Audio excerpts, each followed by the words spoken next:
దక్షిణ భారతదేశంలో వెండితెరకు ఆదరణ ఉన్నట్లే బుల్లితెరకు విపరీతమైన క్రేజ్ ఉంది. ఇక విభిన్న కథలను సీరియల్స్ ద్వారా పరిచయం చేస్తూ ప్రేక్షకులను మంత్రముగ్ధులను చేస్తున్నారు. తాజాగా జీ తెలుగులో ప్రసారమయ్యే త్రినయని సీరియల్ గురించి ప్రత్యేకంగా చెప్పాల్సిన అవసరం లేదు. తెలుగు రాష్ట్రాల్లో గత 4 ఏళ్లుగా ఈ సీరియల్ విజయవంతంగా ప్రసారమవుతోంది. అయితే రీసెంట్గా ఈ సీరియల్ నుంచి ఓ ప్రోమో విడుదల చేశారు. ఆ ప్రోమోలో ఒక అద్భుతమైన రివెంజ్ సీన్ చూపించారు. ఇంతకీ ఆ సీన్ ఏంటంటే, పాము కారులో కూర్చొని కారు నడుపుతూ తిలోత్తమను యాక్సిడెంట్ చేస్తున్నట్లు చూపించారు. ప్రస్తుతం ఈ వీడియో సోషల్ మీడియాలో వైరల్ అవుతుంది. ఈ వీడియోపై నెటిజన్లు తమదైన శైలిలో స్పందిస్తున్నారు. కారులో పాము ఉండటం వరకు ఓకే, కానీ పాము కారు నడుపుతున్నట్లు చిత్రీకరించడం వల్ల చాలా మంది ట్రోల్స్ చేస్తున్నారు. సినిమా సీరియల్ అంటే ఎంతో కొంత లిబర్టీ తీసుకోవాలి, కానీ అసలు ఊహించుకోవడానికి కూడా సాధ్యం కాని రీతిలో సీరియల్స్ తీయడమేంటి అని నెటిజన్లు ప్రశ్నిస్తున్నారు.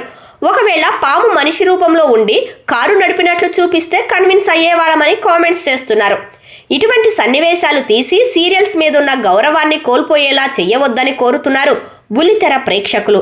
ఈ వీడియోపై ఆగ్రహం వ్యక్తం చేస్తూ కామెంట్లు పెడుతున్నారు. మరికొంతమంది అది ఆటోమేటిక్ కార్ అని అనుకుందాం, పాము సీట్లో ఉంటే ఎక్సిలేటర్ ఎవరు మార్చారు అని ఫన్నీ కామెంట్లు చేస్తున్నారు. ప్రస్తుతం దీనికి సంబంధించిన వీడియో సోషల్ మీడియాలో వైరల్ అవుతుంది.